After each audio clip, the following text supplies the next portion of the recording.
처음에 인사 얘기만 했었던 우리 신부님의 몽골 이야기 그리고 선교 이야기를 잠깐 듣는 것도 굉장히 좋을 것 같아서 신부님 인사 소개 한번 해주시면 좋을 것 같아요. 네, 안녕하세요. 몽골 항올 성모 순천 성당 주임 신부로 있는 홍정수 베드로 신부입니다. 반갑습니다. 신학교에서도 몇 년 같이 이렇게 지냈고 밴드도 하고 저도 뭐 그때 뭐 한다고 뭐 좀 깝죽깝죽거리고 뭐 그렇게 했는데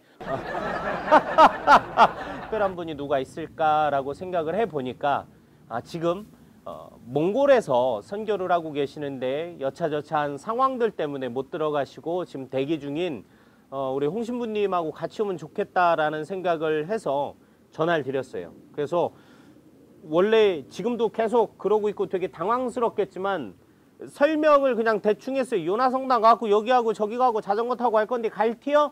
라고 그렇게 섭외를 했죠. 네. 예. 그거보다 더 조금 말해줬어요. 아 그런가? 뭐라고 했었지 내가? 성지순례 갈 거고 자전거 타고 갈 거다. 시간 되니까. 그래. 제가 늘 이야기하지만 사람이 포유류가 아니에요. 조류예요. 자기가 기억하고 싶은 것만 기억하고 있기 때문에 그런 건데 신부님 지내시는 것들도 한번 제가 물어보고 싶었고 또 우리 교구에서 해외 선교하시는 신부님 계시다라는 거를 모르는 분들이 계실 것 같았어요. 그래서 우리 교구 소속이시지만 다른 나라에서 다른 지역에서 선교를 하고 계신 분도 계시다라는 걸 이 시간을 통해서 좀 알려드리고 싶은 생각도 있었습니다. 그래서 신부님이 지금 몽골 선교 나가신 지가 얼마나 됐죠? 저는 2018년도에 나갔으니까 횟수로 3년 되었어요. 코로나 때문에 언제 오셨던 거죠? 2020년 2월에부터 한국에 머무르게 되었죠. 만 2년 정도 지내시다가 코로나 때문에 들어오셨던 거고 몽골에 어디에 계시는 겁니까? 저는 몽골의 수도 울란바토르 한쪽 귀퉁이에 있는 항올구에 있는 성당에 있습니다. 그래서 성당 이름이 항올 성모순천 성당입니다. 거기가 뭐 신부님이 처음 가셔서 거기에 성당을 세우거나 공동체를 만든 건 아니죠? 네, 그런 건 아니고 마찬가지 저처럼 대전교구에서 파견되신 김성현 스테판 신부님이 2002년도에 처음으로 설립한 성당이고 그 이후로 허웅 신부님 그리고 노상민 토마스 신부님에 이어서 제가 네 번째로 주임 신부를 맡아서 사목하고 있습니다. 그곳에서 뭘 하면서 지내는 거죠? 몽골에 있는 성당이라고 해서 특별하게 다른 건 없고 다만 몽골 사람들과 함께 신앙생활을 하는 일을 이제 하는 거죠. 내용은 비슷한데 대상이 몽골 사람이라는 다름이 있고 몽골 사회 안에서 좀 독특한 가톨릭적인 어떤 문화 그리고 가톨릭적인 어떤 신앙을 만들어가는 과정 그런 과정을 살아가고 있습니다.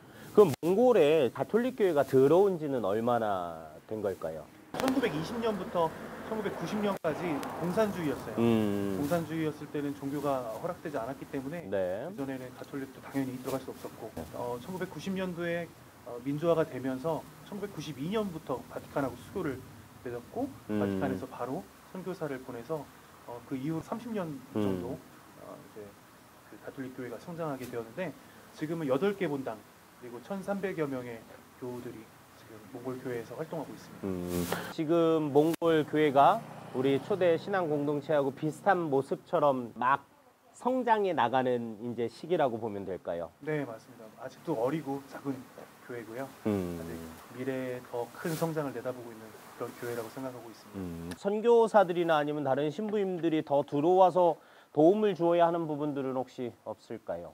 만약에 선교사들이 더 들어온다면 도시가 아닌 지역에도 더 많이 선교사들이 나가서 새로운 사목을 시작할 수 있겠죠.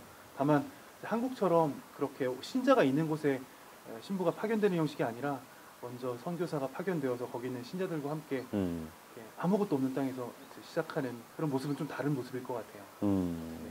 지금 현재 상황은 선교사들 혹은 선교사 신부님들, 선교사 수도자들 혹은 선교사 평신도들이 얼마나 그곳에 있는 걸까요? 현재 60여 분의 선교사들이 계시고 그 중에서 20분은 신부님, 한 40여 분은 수녀님들, 10명 안 되는 숫자로 평신도 선교사들이 있는데요. 한국에서만 오신 것이 아니라 세계 한 20여 국에서 모여드신 아주 다양한 선교사들이 함께 어우러져서 선교 활동하고 있어요. 우리나라에서도 사실 박해 시기가 끝나고 난 다음에 많은 선교사에서 복음을 전파하기 위한 어떤 수단으로서 교육 사업이라든지 혹은 병원 사업이라든지 그 사람들에게 필요한 것들을 제공해 주면서 복음을 선포하는 경우들이 우리나라에서도 굉장히 많았었잖아요. 네. 몽골에서는 뭐 비슷한 건가요?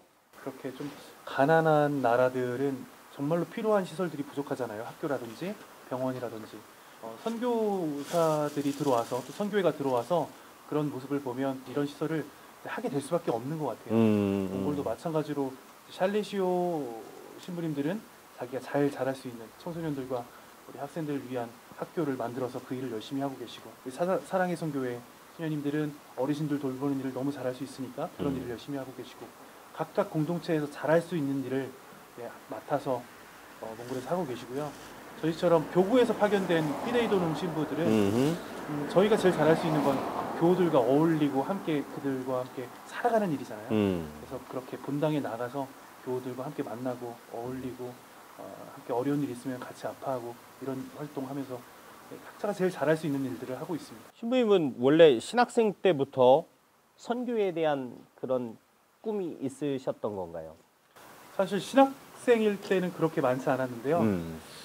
사제가 되고 나서 제가 신학교 영성관 부관장 잠깐 일할 때 프랑스 신부님, 서봉세 신부님과 또 자주 만날 수 있었는데 네. 그때 선교사로서 살아가는 것에 대한 어떤 새로운 느낌을 받게 되었고 또 본당에서 보좌 신부로 살아가면서 우리 아이들에게 그 예수님을 알려주는 게 생각보다 너무 보람있고 너무 기쁜 일이라는 걸 깨달았어요. 예수님을 알려주는 게 아름다운 일이라는 것을 잘 깨달은 다음에 이 일을 내가 또 어디서 할 수 있을까를 고민하다가 혹시 다른 나라에 예수님을 모르는 사람들이 있으면 이 일을 다른 나라 사람에게도 할 수 있다면 어떨까 이런 생각을 하게 되었고 근데 이거 저 혼자 생각일 수 있으니까 신학교에 계신 서봉세 신부님이나 아니면 마침 제 몽골 선교를 잠깐 중단하시고 한국에 연수를 오셨던 김성현 신부님과 이 얘기를 좀 나눴었고 오랜 시간 동안 식별을 한 다음에 지금은 교황청으로 떠나신 윤식 대주교님께 저의 뜻을 여쭈었죠. 그랬더니 주교님께서도 좋은 뜻이라고 해주시면서 선교할 수 있도록 저를 이렇게 발령 내주셨습니다. 또 나눌 수 있는 부분이 있다면 이야기해 주셨으면 좋겠습니다. 그 몽골에 들어갈 때 가장 부담스러웠던 건 몽골 언어를 배워야 된다는 것이었는데 그렇죠. 그 새로운 언어를 배워야 된다는 부담감이 적지 않았습니다. 근데 막상 또 배워보니까 할 만한 느낌도 들었는데 어느 정도 수준이 올라오니까 그 이상으로는 좀 성장하기 좀 어렵더라고요. 그리고 그렇게 배워나가는 과정에 그 스스로 자격지심에 생각하는 오해들 이를테면 이렇게 저를 보고 제가 못 알아듣는 얘기를 하면서 웃거나 그러면 나를 못하는 게 아닐까? 그렇죠. 막 그런 오해들 자격지심 이런 게 저를 굉장히 마음을 흔들어 놨었어요. 내가 여기서 얼마나 더 버틸 수 있을까 이런 생각까지 했었는데 나중에 지나고 나서 생각해 보니 제가 언어를 충분하게 하지 못하는데도 저의 태도나 인사나 이런 것들로만으로도 사람들과 깊은 관계가 맺어지는 걸 느꼈을 때 언어도 중요하지만 언어 외에 이런 사랑의 마음 서로 이렇게 관계 맺고 싶어하는 서로 이어지고 싶어하는 마음들이 또 굉장히 소중하구나 이런 체험을 갖게 되어서 너무 생각했던 거하고 야 이건 아닌 것 같은데 야 이거 내가 주교님한테 괜히 얘기했나 그런 거 있겠죠. 비방용? 이거 좀 당황스러웠던 적이 있었는데 제가 가난한 사람들 가운데 살고 있다는 걸 잊은 적이 있어요. 뭐냐면 그러니까 제가 이렇게 몽골 겨울이 너무 추우니까 따뜻하게 그 겨울을 보내기 위해서 신발을 하나 샀는데 신발을 산 지 3일 만에 그 신발이 없어졌어요. 잠깐 문 밖에 놨는데 불안한 감이 들어서 사무실 문을 나가서 신발장을 열어보니까 없어진 거예요. 불과 5분 전만 해도 거기에 놨는데 그래서 어떤 생각이 들었냐면 언제나 사람들이 필요한 것을 가져갈 수 있겠구나 나로부터 그래서 그 다음부터는 내가 정말 필요한 물건이면 더 잘 간수하고 덜 필요한 물건이면 덜 간수하고 이렇게 저의 주변에 있는 물건들을 잘 챙기게 된 계기가 되었습니다. 아, 비싼 거였나 봐요? 비싼 게 아니라 그 물건 하나 사려면 버스 타고 나가야 되고 골라야 되고 몽골말 못하는데 막 식은땀 흘려가면서 이렇게 그 점원과 말해야 되고 그런데 사실 그 값보다 그 과정에서 애쓴 게 너무 아까웠어요. 그 몽골 사회 안에서 가톨릭에 대한 인식 궁금합니다. 몽골 사회가 외국 종교, 이렇게 우리 그리스도교 가톨릭도 사실은 몽골 사람들이 볼 때는 외국에서 온 종교인데 외국 종교에 대해서 호의적이지 않아요. 왜냐하면 몽골 사람들이 볼 땐 그렇게 검증되지 않았어요. 어쨌든 외국 종교, 외국 생각, 외국 사람들 이것에 대해서 좀 조심스럽게 바라보는 경향들이 있고 그리고 부정적인 체험들 또 특히 또 뭐 그리스도교 안에서도 여러 가지 종파들이 있잖아요. 뭐 개신교도 있을 수 있고 아니면 신천지 경향의 그런 우리가 이단으로 생각하는 종파들도 있을 수 있고 그래서 얻은 부정적인 경험들이 그리스도교라는 이름으로 다 묶여서 저희는 조금 부정적으로 작용할 때가 있습니다. 그래서 그런 오해들 좀 있고요. 그리고 아직도 종교를 믿는 사람들은 뭔가 좀 부족한 사람들, 감정에 휩쓸리는 사람들, 좀 자기가 스스로 살아갈 수 없는 약한 사람들이라는 청년들이 어떤 종교 단체에서 열심히 활동한다고 하면 어떤 경우에는 입사하거나 공무원이 되는데 불이익이 있을 수도 있다고 해요. 그 정도로 사회적으로는 아직 그런 편견이 있으니 더 많은 청년들이 저희에게 자유롭게 쏟아져서 들어오는 걸 기대하기는 아직은 좀 무리인 것이고 다만 저희가 가지고 있는 고유한 아름다운 활동들 잘 알려준다던가 아니면 이웃들의 삶에 기여하기 위해서 희생하고 봉사하는 활동들을 하면서 그것의 매력을 느끼고 찾아오는 젊은이들이 있습니다. 아직은 많지 않지만 그런 젊은이들이 점점 많아지고 또 우리 가톨릭 교회의 아름다운 그 신앙과 전통 그리고 하느님과의 만남 이런 체험들이 쌓여 나가면 사제성소, 수도성소 될 거라고 기대하고 있고요. 그러나 아직은 좀 그 수가 부족하고 더 많은 청년들을 초대하는 게 필요하다 이런 생각이 듭니다. 우리 청소년들 혹은 청년들이 이거를 혹시나 볼지는 모르겠어요. 근데 본다는 가정하에 그런 선교를 희망하고 있는 이들에게 해주시고 싶은 얘기도 또 있을 거라는 생각이 듭니다. 우리 주변도 물론 그렇지만 언어가 통하지 않고 문화가 다른 곳에 있는 사람들에게 그걸 전하는 일은 정말 특별한 체험이 될 거예요. 그러니까 우리 자신 안에 있는 새로운 나를 발견하고 나와 함께 일하시는 예수님을 체험하게 되고 또 나를 이끄시는 하느님의 손길을 느끼게 되는 아주 귀중한 체험이 될 거고 또 우리의 삶을 어떤 면에서는 더 새롭게 뭐랄까요 성장시키는 그런 충분한 계기가 될 수 있다는 생각이 듭니다. 그래서 각자가 가능한 상황 안에서 선교사로서 그런 마음을 가지고 예수님의 복음을 전하는 일을 지금 시작하셨으면 좋겠습니다. 혹시 몽골 교회에 도움이 필요한 부분들이 분명히 있기는 있을 텐데 그렇게 하려면 어떤 방법들이 또 있을까요? 첫 번째로 몽골 교회가 가장 필요한 도움은 영적인 어떤 연대와 그 응원인 것 같아요. 그래서 우리 정말 세계에서 가장 작고 어린 교회 중에 하나잖아요. 여러분들 기도하실 때 몽골 교회에 있는 교우들, 또 청년들 위해서 기도해 주시면 정말 감사하겠고요. 두 번째로 혹시 어떤 물질적인 후원 원하시면 저희 성당에서 운영하는 후원회가 따로 있고 각각 성당마다 그렇게 후원회가 따로 있는데 저에게 연락 주시거나 아니면 제가 운영하는 채널에 댓글을 달아주시거나 어떤 식으로든 연락을 주시면 제가 안내를 해드리도록 하겠습니다.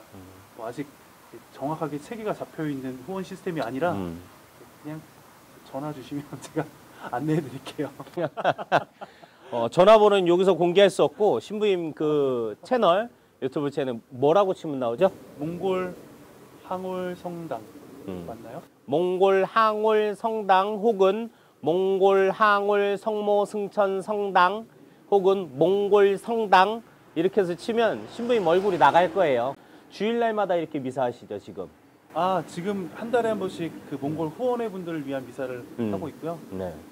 주일마다 하던 건 이제 몽골에서 미사가 다시 시작되면 괜찮습니다. 오늘 내일 함께 해주시면 감사드리고 고맙습니다. 뭐 얼마나 이 짧은 시간 안에 신부님 선교 얘기나 또 몽골 교회에 대해서 많은 이야기는 하진 못했지만 또 우리 교구에서 이렇게 신부님 나가셔서 몽골 선교를 하고 있다라는 그런 부분도 있는 것이고 또 잠깐이지만 신부님께서 하고 계신 일들 이렇게 있는 것이고 무엇보다도 가장 중요한 건 물질적인 도움보다는 아주 작은 공동체, 어린이와 같은 공동체를 위해서 우리가 함께 기도해야 된다라는 것. 코로나 때문에 성당 안 나가시고 기도 활동 중단하신 분들 많이 계실 거예요. 그런 분들 혹시나 이걸 보면 다시 시작하셨으면 좋겠고 몽골 교회도 이제 걸음마를 시작하는 거니까 우리도 다시 자빠졌으면 인나갖고 다시 걸어가면 되는 거니까 뭐 문제될 거 있습니까? 없습니다. 좋습니다. 화나셨어요? 아니에요. 그냥 볼륨만 높인 거예요. 네. 끝내려고 네. 마무리하는 겁니다. 요나성당과 함께하는 성지순례편을 지금 하고 있는데 그 성지순례를 어떻게 할 수 있고 앞으로 어떻게 함께하면 되는지에 대해서 또 요나성당 신부님과 함께 이야기 나누도록 하겠습니다. 유튜브 계속 시청해 주시고요. 구독과 좋아요 잊지 마시고요. 다음 편에서 보도록 하겠습니다. 그럼 하나 둘 셋 하면 안녕으로 해요. 그냥 네. 하나 둘 셋 안녕.